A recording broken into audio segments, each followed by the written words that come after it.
The European Union's foreign policy chief Kaja Kallas has downplayed a new US strategy paper critical of Europe. ሞገደኛዋ ዲፕሎማት ካጃ ካላስ We definitely need to call on Israel to exercise restraint. በሞገደኛዋ የአውሮፓ ህብረት ዲፕሎማት ካጃ ካላስ ላይ የቭላድሚር ፑቲን መንግስት የእስር ማዘዣ ትዕዛዝ አውጥቶባታል።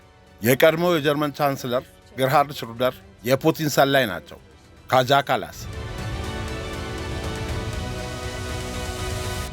በሩሲያ ላይ ጠንካራ ማዕቀብ እንዲጣልና ለዩክሬን ሰፊ ወታደራዊና የገንዘብ ድጋፍ እንዲደረግ በከፍተኛ ጽናት ከሚሟገቱ የአውሮፓ መሪዎች መካከል ግንባር ቀደሟ ቀስቃሽና ሞገደኛ ዲፕሎማት ናት ይሏታል። አውሮፓ የራሷን የደህንነትና የመከላከያ አቅም ማጠናከር እንዳለባት፣ በአሜሪካ ላይ ብቻ ጥገኛ መሆን እንደማይገባት ታምናለች።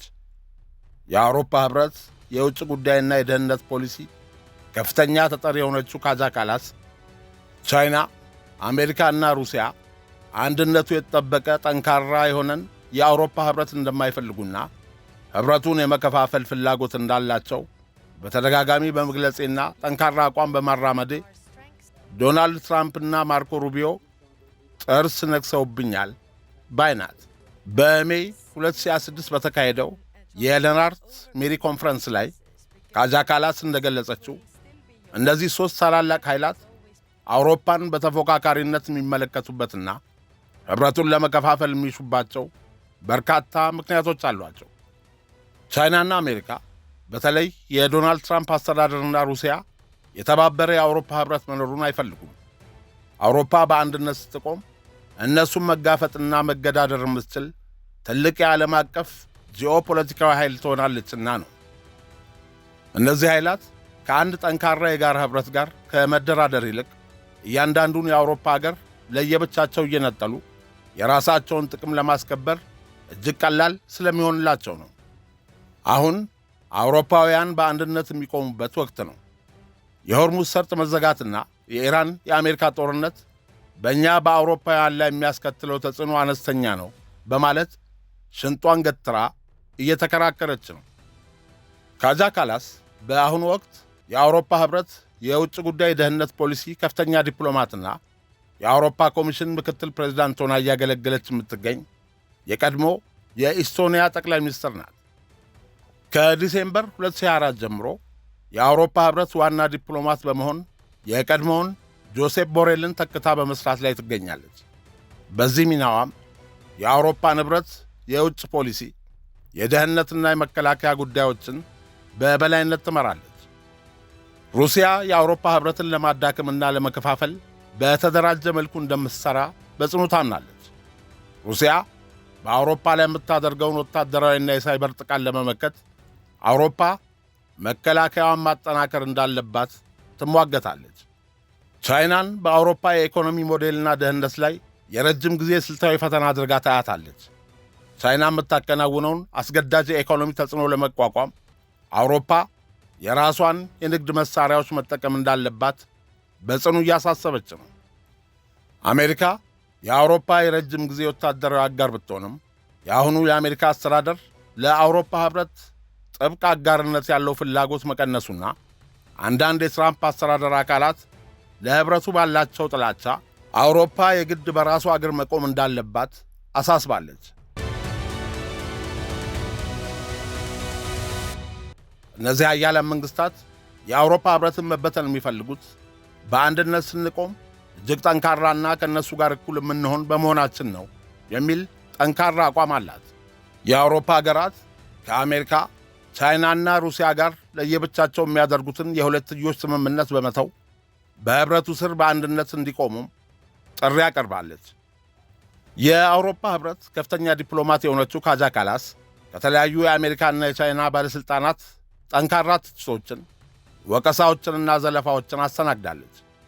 ለዚህም ዋነኛው ምክንያት ካላስ በውጭ ፖሊሲያቸው ላይ የምትጠቀመው እጅግ ጠንካራ፣ ግልጽና አንዳንድ ጊዜም ዲፕሎማሲያዊ ጨዋነት የጎደላቸው እሳት በጨርቄ አይነት ጸረ ሲድ የማትወድ ሞገደኛ ፖለቲከኛ ናት ይላሉ።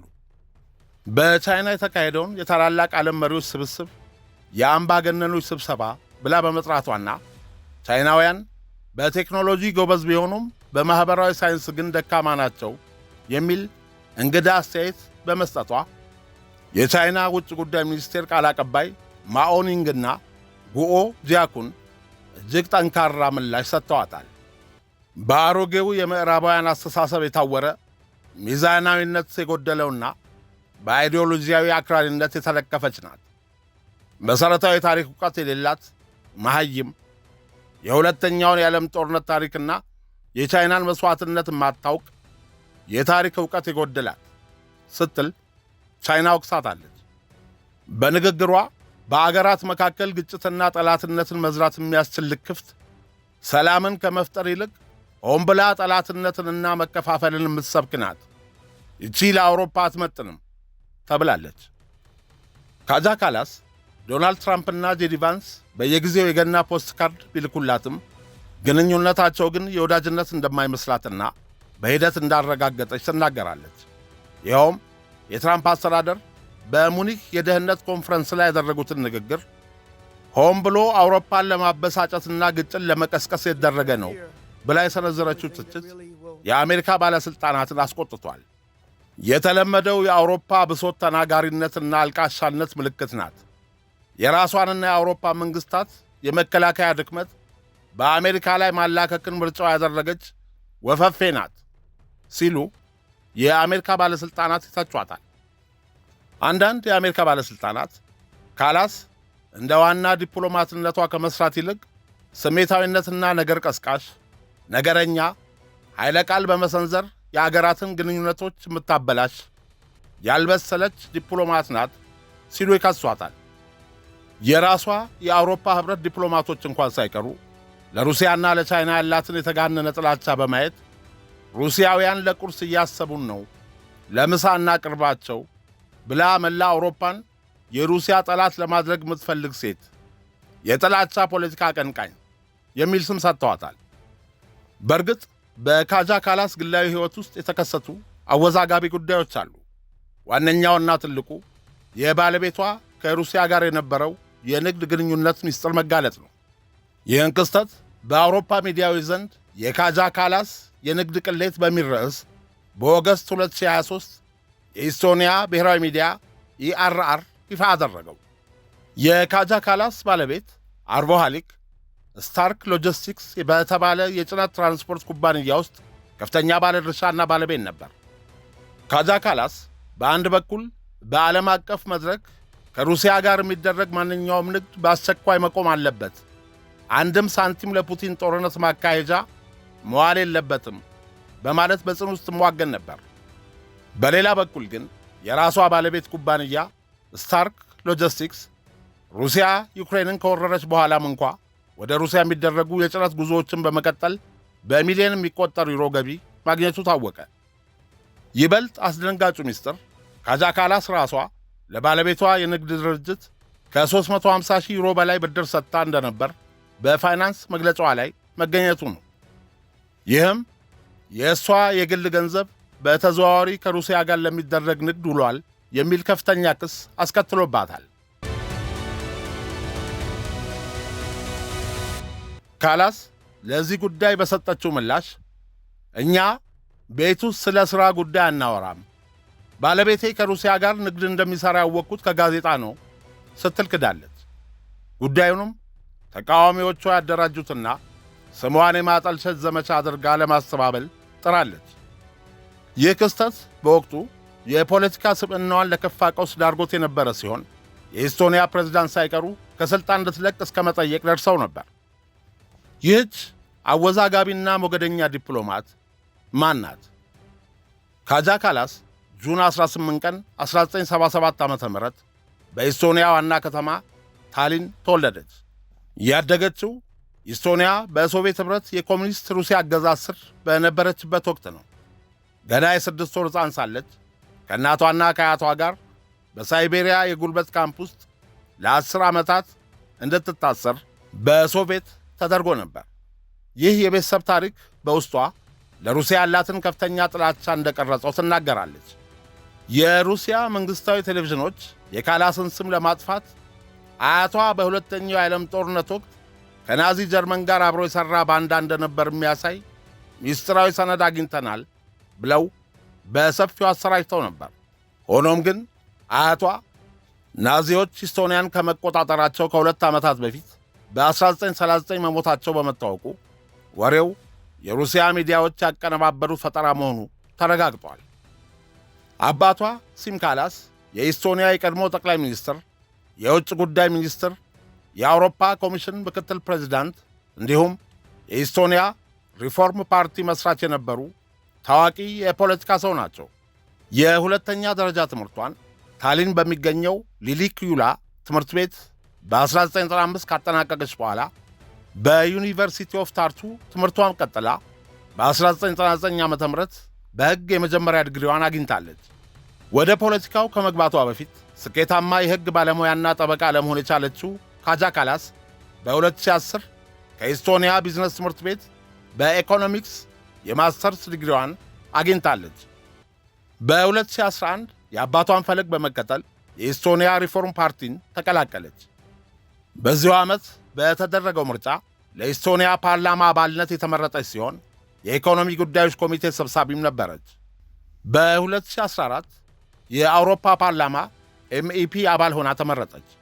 በቆይታዋም በዲጂታል ገበያ፣ በቴክኖሎጂ ቁጥጥርና በኤነርጂ ፖሊሲዎች ላይ በንቃት በመሥራቷ በአውሮፓ ኅብረት ውስጥ ተጽዕኖ ፈጣሪ ከሆኑ ወጣት መሪዎች ተርታ ተመደበች። ካጃ ካላስ ከአሁኑ ባለቤቷ አርቮ ሃሊክ ጋር ከመጋባቷ በፊት ቀደም ሲል ታዋቂ ከነበረው የኢስቶኒያ የፖለቲካ ሰውና የባሕር ኃይል መኮንን ታቪ ቬስኪማኪ ጋር ረጅም ዓመታትን በትዳር አሳልፋለች። አንድ ልጅም አላቸው።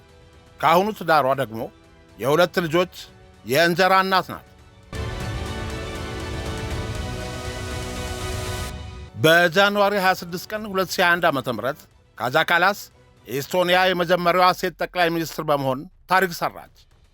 ከአንድ ዓመት በኋላ በ2022 ሩሲያ ዩክሬንን ስትወር ካላስ ለዩክሬን ፈጣንና ከፍተኛ ወታደራዊ ድጋፍ በማድረግ በአውሮፓ መድረክ ሩሲያን በጽኑ በማውገዝና የኔቶ ወታደሮች በባልቲክ አገራት እንዲሰፍሩ በመሟገት የአውሮፓ አዲሷ የኅብረት እመቤት የሚል ቅጽል ስም አገኘች። በኢስቶኒያ የሚገኙ የሶቪየት ዘመን መታሰቢያ ሐውልቶችን በማፍረሷ ምክንያት የሩሲያ መንግሥት በቁጥጥር ስር እንድትውል የእስር ማዘዣ አውጥቶባታል። በጁላይ 2024 የኢስቶኒያ ጠቅላይ ሚኒስትርነቷን በመልቀቅ ወደ አውሮፓ ኅብረት ትልቅ ሥልጣን ተሻገረች። ከዲሴምበር 2024 ጀምሮ የአውሮፓ ኅብረት የውጭ ጉዳይና የደህንነት ፖሊሲ ከፍተኛ ተወካይ እንዲሁም የአውሮፓ ኮሚሽን ምክትል ፕሬዚዳንት በመሆን 27ቱን የአውሮፓ አገራት የጋራ የውጭ ፖሊሲና መከላከያ እየመራች ትገኛለች። ካጃ ካላስ ከእናት ቋንቋዋ ከኢስቶኒያኛ በተጨማሪ እንግሊዘኛ፣ ሩሲያኛና ፈረንሳይኛ ቋንቋዎችን አቀላጥፋ ትናገራለች። አሜሪካና እስራኤል በኢራን ላይ እያካሄዱት ያለው ጦርነት በድርድር እንዲቆም በግልጽ ጥሪ አቅርባለች። አውሮፓ በጦርነት ውስጥ በቀጥታ ወታደራዊ ተሳትፎ ከማድረግ ይልቅ የሰላም አማራጮችን እንደምትደግፍ አስታውቃለች። ኢራን የባሕር ላይ ትራንስፖርት መንገዶችን ለመዝጋት የምታደርገው ሙከራ አጥብቃ የምታወግዝ ሲሆን የአውሮፓ ኅብረት የባሕር ላይ የመርከቦች ጉዞ ነፃነትን ለማስከበር በዲፕሎማሲያዊ መንገድ እንደሚሠራና የሆርሙዝ ወሽመጥ በአስቸኳይ እንዲከፈት የምትፈልግ መሆኗን ገልጻለች። ምንም እንኳን ዲፕሎማሲን ብትመርጥም በአውሮፓ ኅብረት በኩል በኢራን ላይ የጣሉ ማዕቀቦች እንዲሰፉ አድርጋለች። በተለይም የባሕር ላይ ደህንነትን በሚያውኩና ለቀጣናው አለመረጋጋት ምክንያት በሆኑ የኢራን አካላት ላይ ማዕቀብ እንዲጣል መርታለች። ካላስ አሜሪካና እስራኤል በኢራን ላይ የከፈቱትን ጦርነት በተመለከተ ጦርነቱ ከመጀመሩ በፊት አውሮፓ አልመከረችበትም፣ የጦርነቱ ግብ ለአውሮፓውያን ግልጽ አይደለም በማለት የአውሮፓን ገለልተኝነት አንጸባርቃለች። ይህ ግጭት የአውሮፓ ጦርነት አለመሆኑንም በግልጽ ተናግራለች። ይህ የአውሮፓ ጦርነት አይደለም የምትለው ካጃ ካላስ አሜሪካና እስራኤል ከኢራን ጋር የሚያደርጉትን ጦርነት እንዲያቆሙና ወደ ተኩስ አቁም ስምምነት እንዲመጡ በተደጋጋሚ ግፊት አድርጋለች። በአሜሪካ በተለይም በዶናልድ ትራምፕ አስተዳደር የሚወሰዱ አንዳንድ ያልተገመቱ እርምጃዎችን አውሮፓ እንደማስረዳ ገልጻለች። ለምሳሌ አሜሪካ በ2018 ከኢራን የኒውክሌር ስምምነት JCPOA መውጣቷ ስህተት እንደነበርና ይህም ለአሁኑ ቀውስ መንገድ መክፈቱን ጠቅሳለች። ጦርነቱን ለማስቆም ከባሕረ ሰላጤው አገራት ሳውዲ አረቢያና ፓኪስታን ጋር የቅርብ የዲፕሎማሲ ግንኙነት በማድረግ ላይ ስትሆን አሜሪካና ኢራን በመጨረሻም በድርድር ጠረጴዛ ላይ ስምምነት መድረስ እንዳለባቸው ታምናለች። በአጠቃላይ ካጃ ካላስ የእስራኤልን ራስን የመከላከል መብት ብትረዳም ከአሜሪካ ጋር በጥምረት በኢራን ላይ የሚደረገው ሰፊ ወታደራዊ ዘመቻ ለዓለም ኢኮኖሚ፣ ለኃይል አቅርቦትና ለአውሮፓ ደህንነት አስጊ በመሆኑ በአስቸኳይ በዲፕሎማሲያዊ መንገድ መፈታት አለበት የሚል ጽኑ አቋም አላት። በሜይ 2026 በሰጠችው መግለጫ ፑቲን በጦር ሜዳ ላይ እየገጠማቸው ባለው ኪሳራና በአገራቸው ውስጥ እየተፈጠረ ባለው የውስጥ አለመረጋጋት ምክንያት ከመቼውም ጊዜ በላይ ደካማ አቋም ላይ ይገኛሉ ብላለች። ቭላዲሚር ፑቲን በቅርቡ የዩክሬን ጦርነት ወደ ማጠናቀቂያው የተቃረበ ነው ማለታቸው የሩሲያን ድክመት ለመሸፈን የተጠቀሙበት የፕሮፓጋንዳ ስልት እንጂ እውነተኛ የሰላም ፍላጎት ኖሯቸው እንዳልሆነ ትከራከራለች። ሴትየዋ ፑቲን የሚያቀርቧቸውን የተኩስ አቁም ጥሪዎች በጣም ሲኒካል፣ ራስ ወዳድነት የተሞላበት ስትል ተችታለች።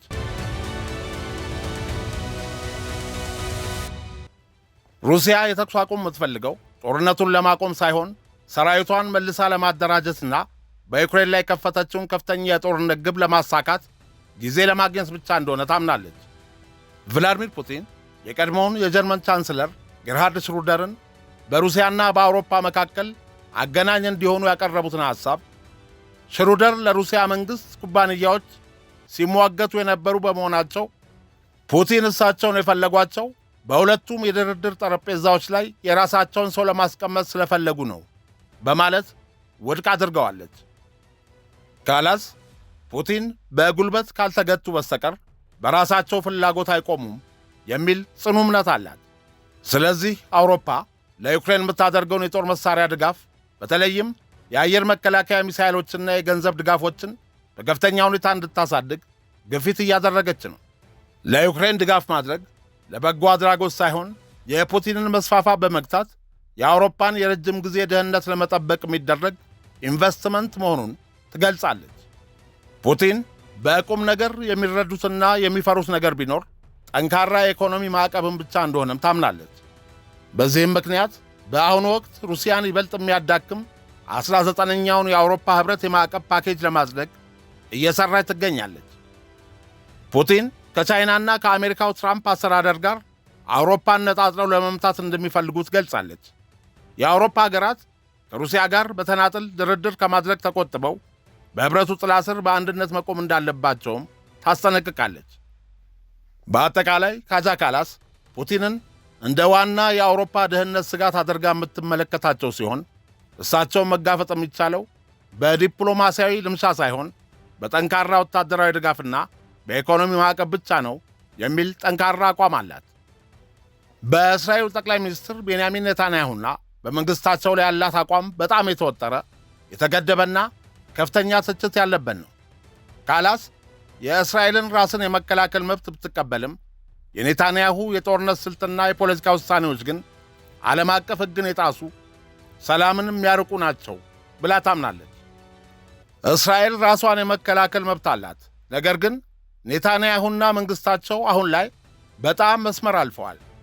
እስራኤል የዶናልድ ትራምፕን መንግሥት እንደ ጋሻ በመጠቀም በዓለም ፊት ለመታየት የምትሞክር የዓለም ሰላም ጠንቅ ናት በማለት በይፋ ተችታለች።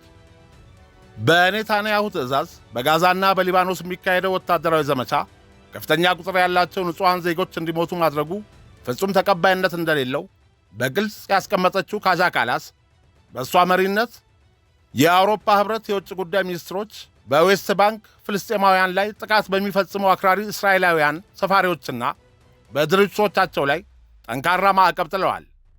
ይህ የካላስ እርምጃ የኔታንያሁን መንግሥት ክፉኛ ያስቆጣ ሲሆን ኔታንያሁ በበኩላቸው የአውሮፓ ኅብረትን ውሳኔ የሞራል ክስረት ሲሉ ኮንነውታል።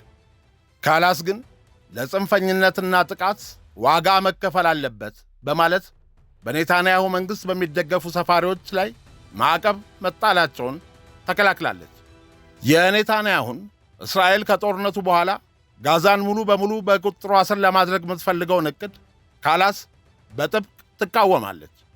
ይህ ፍላጎት የዓለም አቀፍ ሕግን በግልጽ የጣሰ በመሆኑ በጦርነቱ ማግስት ጋዛን በማስተዳደር ረገድ ሐማስም ሆነ የኔታንያሁ ጦር ሚና ሊኖራቸው እንደማይገባ ይልቁንም በዓለም አቀፍ ደረጃ እውቅና ያለው የፍልስጤም አስተዳደር ሊረከበው እንደሚገባ የምታምን መሆኑን የምትናገረው ካጃ ካላስ ይህንን የምናገረው ለሚዲያ ፍጆታ ሳይሆን ከልቤ የማምነው እውነት ስለሆነ ነው።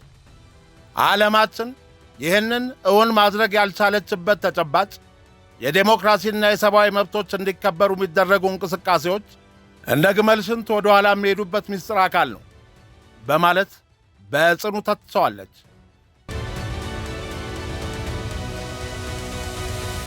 የኔታንያሁ መንግሥት ወደ ጋዛ የሚገባውን መሠረታዊ የሰብአዊ እርዳታ ምግብና ሕክምና መገደቡን አጥብቃ የምታወግዘው ካላስ ይህ ድርጊት እስራኤል ለብዙ አስርት ዓመታት ለዓለም አቀፍ የሰብአዊ መብት ሕጎች የገባችውን ቃል ኪዳን የሚያፈርስ ነው ብላለች።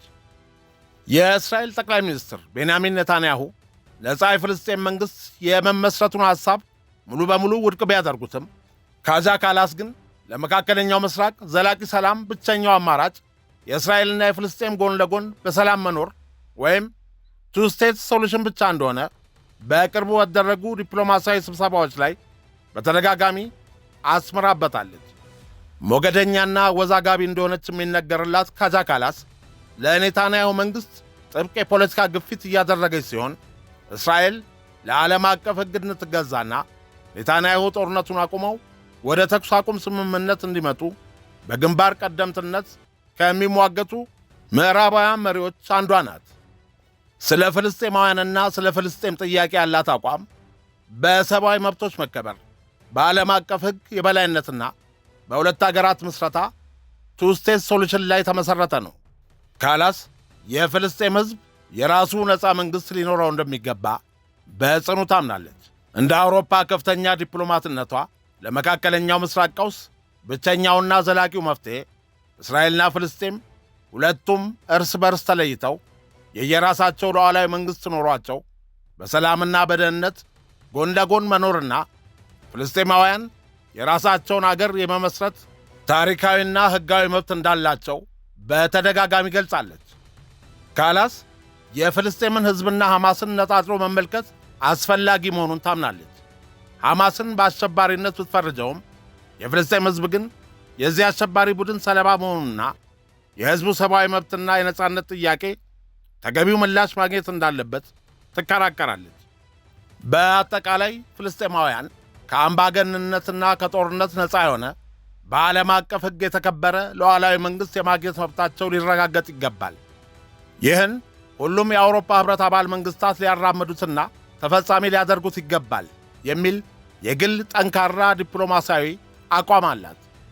የቀድሞዋ የኢስቶኒያ ጠቅላይ ሚኒስትር ካጃ ካላስ አሁን የአውሮፓ ኅብረት ያጋጠመው አይነት የአንድነት መንፈስ አለመኖርና መፈረካከስ የእንግሊዝ መንግሥት ከኅብረቱ በመውጣቱ የተከሰተ ነው የሚል እምነት ያላት መሆኑን ከመግለጽ ተቆጥባ አታውቅም።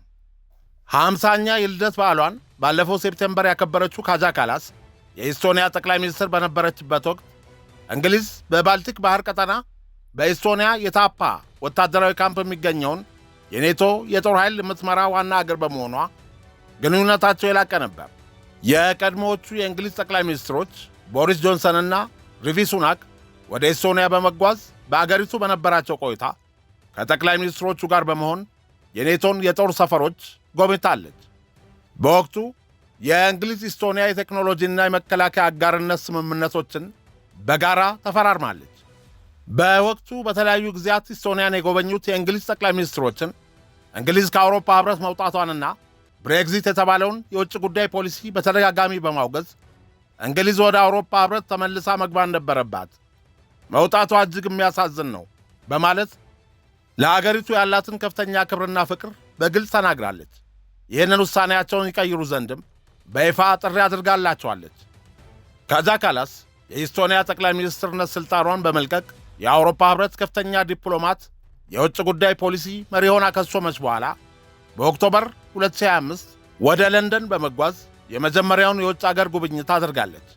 በወቅቱ ከእንግሊዝ የውጭ ጉዳይና የመከላከያ ሚኒስትሮች ጋር የኢዩ ዩኬ የውጭ ጉዳይና የደህንነት ፖሊሲ ውይይት ከፍታለች።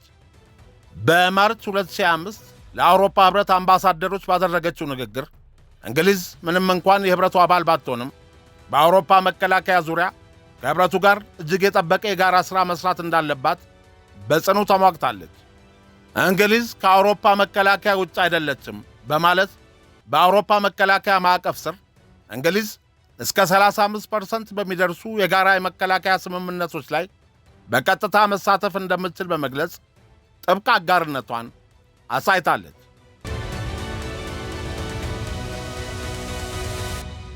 ይህንንም ተከትሎ አንዳንድ ወግ አጥባቂ የእንግሊዝ ፖለቲከኞች ይህቺ ሴት በሩሲያ ጥላቻና በእንግሊዝ ፍቅር ያበደች ያልበሰለች ዲፕሎማት ናት የሚል ትችት በተደጋጋሚ ቢሰነዝሩባትም ደንታ ያልሰጣት ካጃ ካላስ እንግሊዝን ለአውሮፓ ደህንነት ታማኝና የማይተካ ወታደራዊ አጋር አድርጋ ስለምትመለከት ከእንግሊዝ ጠቅላይ ሚኒስትርነት ሥልጣናቸውን ለመልቀቅ እየተደራደሩ ካሉት ኬር ስታርመር የሌበር ፓርቲ መንግሥት ጋርም ቢሆን አዲስ የቅርብ አጋርነት ምዕራፍ ለመክፈት በቁርጠኝነት እየጣረች ነው። ሆኖም የቀድሞዋ የጀርመን ቻንስለር አንጌላ ሜርክል በሜይ 19 ቀን 2026 ዓ.ም በፈረንሳይ ስትራስበርግ በሚገኘው የአውሮፓ ኅብረት ፓርላማ በመገኘት የአውሮፓ ኅብረት የተቋቋመበትን ዓላማ ማሳካት አልቻለም፣ ዲፕሎማሲያዊ አቅሙንም በአግባቡ የተጠቀመበት አይደለም፣ የኅብረቱ ሹማምንትና ዲፕሎማቶች ከመስራት ይልቅ ከተፎካካሪዎቻቸው ጋር እንካ ሰላንቲያ ሲለዋወጡ መክረምን መርጠዋል ሲሉ በቀጥታም ባይሆን በዘዋዋሪ ካጃ ካላስን በነገር ሸንቁጠዋታል። አንጌላ ሜርክል ምንም እንኳን በኅብረቱ ውስጥ የሰላም መልእክተኛ ሆነው እንዲሰሩ ግፊት ቢደረግባቸውም እውነተኛ የፖለቲካ ሥልጣን ሳይኖራቸው ከቭላዲሚር ፑቲን ጋር መደራደር እንደማይቻል በመግለጽ ጥያቄውን ውድቅ አድርገውታል። በአውሮፓ የነበረው አስተማማኝ ሰላምና የጸጥታ ዋስትና አሁን ላይ መናጋቱንና የአሜሪካ የደህንነት ፖሊሲ መቀየር ለአውሮፓ ስጋት መሆኑን አስገንዝበዋል። የማኅበራዊ ሚዲያ መድረኮችና የሰው ሠራሽ አስተውሎት ኤአይ የሐሰት መረጃዎችን በማሰራጨት የዴሞክራሲ ሥርዓቱን አደጋ ላይ የጣሉት መሆኑን የአውሮፓ መሪዎች የዴሞክራሲን ደህንነት ለመጠበቅ የቴክኖሎጂ ተቋማትንና የማኅበራዊ ሚዲያዎችን በጥብቅ እንዲቆጣጠሩ አሳስበዋል።